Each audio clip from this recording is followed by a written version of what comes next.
అబ్బో ఇక్కడ కేజీ చీరలు కొంటే అర కేజీ చీరలు ఫ్రీ అంట. మంగళ్య షాపింగ్ మాల్ కేజీల్లో సేల్, టన్నుల్లో ఆనందం. కోనసీమ జిల్లాపై వైసీపీ అధినేత జగన్ స్పెషల్ ఫోకస్ పెట్టారు. సరిగా పనిచేయని నేతలకు గట్టిగానే క్లాస్ తీసుకున్నారు. ఒకరిద్దరు ఇన్ఛార్జీలు తప్ప మిగతా నాయకులు ప్రజల్లోకి ఎందుకు వెళ్లడం లేదని ప్రశ్నించారు. ఇకపై క్షేత్రస్థాయిలో కనిపించాల్సిందే అంటూ కార్యకర్తలకు అందుబాటులో ఉండాలని స్పష్టమైన ఆదేశాలు జారీ చేశారు. స్థానిక సంస్థల ఎన్నికలే టార్గెట్ గా గ్రామ స్థాయి నుంచి పార్టీని యాక్టివ్ చేసే రోడ్ మ్యాప్ ను రెడీ చేశారు జగన్. కోనసీమ జిల్లా పార్టీ పరిస్థితిపై వైసీపీ అధినేత వైఎస్ జగన్ సుదీర్ఘంగా సమీక్ష చేశారు. తాడేపల్లిలో వైసీపీ కేంద్ర కార్యాలయంలో జరిగిన ఈ సమావేశంలో ముందుగా జిల్లా ముఖ్య నాయకులతో చర్చించారు.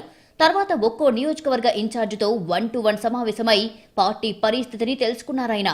తన దగ్గరున్న సమాచారాన్ని వారికి వివరించారు.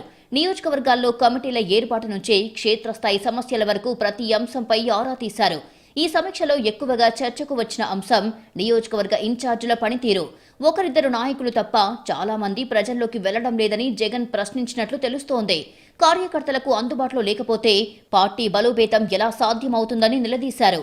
ప్రజల మధ్య తిరుగుతూ గ్రామ స్థాయిలో పార్టీని యాక్టివ్ చేయాలని స్పష్టమైన ఆదేశాలిచ్చినట్టు సమాచారం. రాబోయే 4 నెలలు ప్రతి ఒక్కరి పనితీరును పరిశీలిస్తామని చెప్పారు జగన్. వారికి స్పెషల్ టాస్కులు ఇచ్చారు.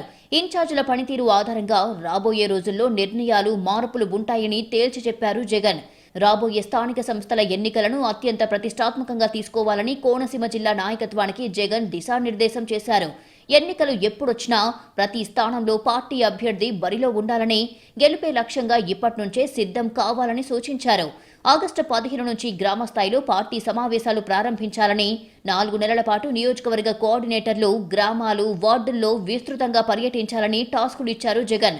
పార్టీ కమిటీలకు నేరుగా ఇన్ఛార్జీలు వెళ్లి గుర్తింపు కార్డుల పంపిణీతో పాటు ప్రతి గ్రామంలో కార్యకర్తల సమావేశాలు నిర్వహించాలని ఆదేశించారు. ప్రజా సమస్యలను గుర్తించి వాటిపై గళం వినిపించడమే కాకుండా కూటమి ప్రభుత్వ వైఫల్యాలను ప్రజల్లోకి తీసుకెళ్లాలని సూచించారు జగన్. ఎస్ఐఆర్ ప్రక్రియపై ప్రత్యేక దృష్టి పెట్టాలని, పార్టీ క్యాడర్ పూర్తి స్థాయిలో అప్రమత్తంగా ఉండాలని జగన్ దిశానిర్దేశం చేశారు.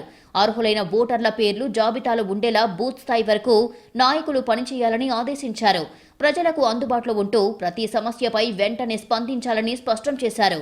మొత్తం మీద కోనసీమలో పార్టీని మరింత బలోపేతం చేయడమే లక్ష్యంగా జగన్ స్పష్టమైన కార్యాచరణను ప్రకటించినట్లు కనిపిస్తోంది.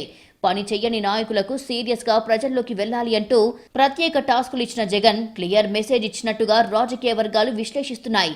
తీరు మారకుంటే సీరియస్ నిర్ణయాలు ఉంటాయని నేరుగా కొందరికి ఆయన చెప్పినట్లు తెలుస్తోంది. మరి రాబోయే రోజుల్లో Konaseema జిల్లాపై Jagan action plan A విధంగా ఉండబోతోంది? పార్టీలో ఎలాంటి మార్పులు చోటు చేసుకుంటాయి అనేది ఆసక్తి రేపుతోంది.